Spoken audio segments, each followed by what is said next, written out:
Mi nombre es Alfonso Casasbuenas Pinzón, pertenezco al Grupo de Patrimonio de la Casa de la Cultura de Madrid, Cundinamarca. Hoy vamos a tener en cuenta algo muy importante y vamos a desarrollar algunos tópicos sobre la historia de nuestro municipio. Para poder desarrollarlo, tenemos que ver de dónde viene todo esto y sobre todo cómo se fundan los pueblos de indios, pero tenemos en cuenta que una primera ordenanza por allá del año 1523 del rey Carlos V, que dispone la forma y las condiciones en que han de hacerse. Y luego las ordenanzas de Felipe II, que fueron varias. Concluida la etapa de la conquista e iniciada la colonia con el establecimiento de la Real Audiencia del nuevo Reino de Granada en 1550 en la ciudad de Santa Fe, comienza el proceso de adaptación de los indios a la civilización hispana, que tiene como escenario la encomienda, el resguardo y el nuevo pueblo en que se congregaban para su mejor doctrinamiento y gobierno.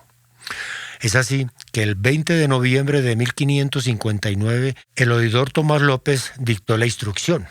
Esta instrucción tenía unas características especiales porque les da la tierra a los indígenas y sin embargo delimita los pueblos. Esto llega a ocasionar ciertas diferencias entre los encomenderos. Pero no interesa tanto ese punto y vamos a seguir adelante hablando de cómo se otorgó esta encomienda.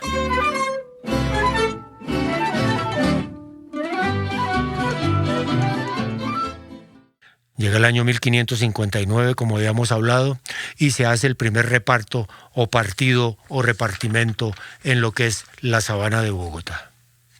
Bogotá, que es del capitán Olaya. Ontibón, que es los indios de Arévalo. La Cerrezuela para Alfonso Díaz. También habla de Bosa de Pedro de Colmenares. También habla de Oaxaca de Hernando de Alcocer y Cubiazuca. También habla de Facatativá de Alonso de Olaya. Es por esto que entonces arranca nuestro pueblo en 1559. Pero bueno, transcurren esos días y esos primeros años, otorgado, como sabemos, a Alfonso Díaz, nuestro encomendero. Pero llega en el año de 1563, don Diego de Villafañe, y para ser más exactos, el 7 de junio de 1563, dentro de la investigación adelantada por Villafañe, se le preguntó al encomendero si hizo este testigo poblar los indios de dicho pueblo como se le mandó por el dicho visitador, o sea, Tomás López, a lo cual respondió que sí, y que también había hecho la iglesia. Se refería a la instrucción sobre fundación de nuevos pueblos de indios dados por este oidor en noviembre de 1559, por lo cual se ordenaba a los encomenderos proceder o ayudar en ello. Este documento de Diego de Villafañe del año 1563 se convierte en el primer documento que hemos podido encontrar de Madrid, Cundinamarca, y es muy interesante porque el encabezado del documento dice: en el pueblo de indios de Sugazuca, que por otro nombre se llama la Cerrezuela, que se dice estar encomendado a Alfonso Díaz. Ese es el encabezado de dicho documento.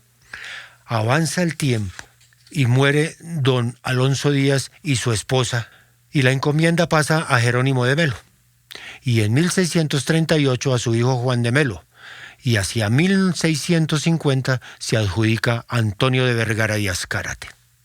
En el desarrollo de la Real Cédula del 3 de agosto de 1774 sobre reorganización de pueblos de indios y corregimientos y de lo dispuesto por la Junta de Tribunales en 1775, el fiscal Francisco Antonio Moreno y Escandón, vista la pobreza de los indígenas de la zona y el escaso número de habitantes, decretó la extinción del pueblo y la agregación de los indios al de Bogotá, Pagatá o Funza, y de consiguiente al remate de sus tierras y resguardos.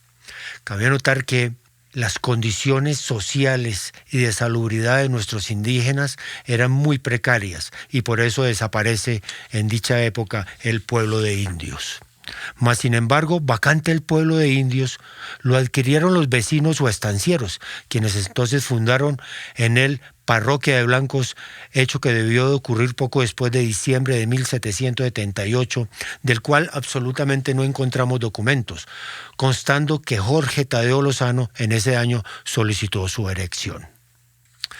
Pasa el tiempo, transcurren muchos años alrededor de nuestra encomienda.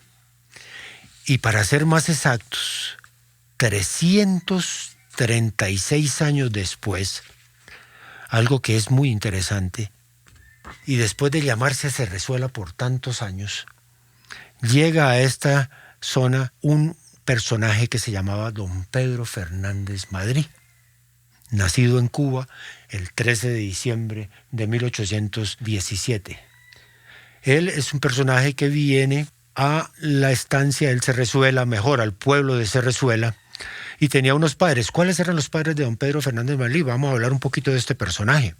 Don José Fernández Madrí, prócer de la República, cartagenero él, fue exiliado a Cuba cuando entra el régimen de terror de Pablo Morillo. Él se es casado con Francisca Domínguez de la Roche. Don José Fernández Madrí va a parar a Cuba.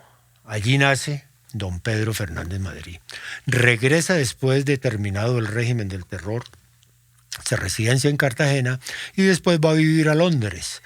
Mas él muere en 1827 y llega acá de nuevo la familia, y don Pedro Fernández estudia en el Colegio del Rosario y se gradúa como abogado. Él trabaja entre 1847 y 1850 como secretario de Relaciones Exteriores y en 1857, para ser más exactos, es presidente del estado de Boyacá. Don Pedro se casa con doña Vicenta Martínez Ordóñez y tiene 4 hijos: Rosalía, Alejandrina, Pedro Vicente y Camilo. Causa conmoción dentro de la sociedad bogotana la enfermedad o el mal estado de salud de don Pedro. Él busca un sitio especial para vivir y encuentra en la Cerrezuela un terreno ideal para transcurrir sus días. ¿Por qué? Porque esta zona era muy bella en aguas y en tierras, de una salud a prueba. Don Pedro Fernández Madrí era consultado acá cuando vivía en el municipio. El gobierno central lo consultaba porque era muy ecuánime y una persona muy centrada en cuanto tiene que ver con las opiniones políticas de la época. Muere don Pedro Fernández el 8 de febrero de 1875 y los habitantes del municipio, encabezados por el alcalde y los hacendados, levantan un pliego de peticiones para que el pueblo cambie de nombre y se denomine Madrid, Cundinamarca.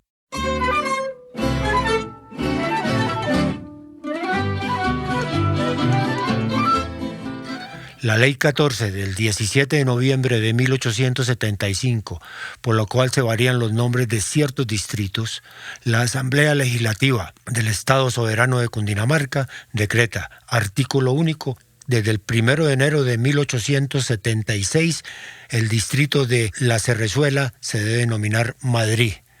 Esto fue dado en Bogotá a 8 de noviembre de 1875. Firma el presidente Manuel Murillo Toro y el secretario Rodríguez Pérez, siendo gobernador del estado de Cundinamarca Eustorgio Salgar y el secretario general Clímaco Iriarte. A partir de este momento ya tenemos entonces Sugazuca, Tibaitatá para el hijo ilustre e historiador Miguel Aguilera. Tenemos entonces también Cerrezuela y Madrid, Cundinamarca, 4 nombres. Pero en el año 1973, por petición de la alcaldesa Marina Camacho de Samper y con base en el concepto rendido por Roberto Velandia el 18 de diciembre del mismo año y aprobado por la Academia de Historia de Cundinamarca y previa anuencia del Consejo por ordenanza 38 del 30 de noviembre de 1975, sancionada el 9 de diciembre, la Asamblea Departamental le devolvió su antiguo nombre de Cerrezuela, acatando así la Ley Quinta de 1920, que dispone darle a los pueblos nombres indígenas antiguos o históricos. Por decreto 1001 del 12 de abril de 1976 del gobernador Hernando Zuleta Holguín, se confirmó la ordenanza 38 citada disponiendo el cambio de nombre a partir del 9 de diciembre de 1975. Pero vino la protesta de los interesados en conservar el nombre de Madrid, entre ellos encabezados por Jaime Sánchez Farrú y por Mario Palacios González, personero de la época. Los contrarios, con más fuerza política, obtuvieron de la Asamblea la ordenanza número 14 del 16 de noviembre de 1976, que derogó la número 38, devolviéndole en consecuencia su nombre de Madrid.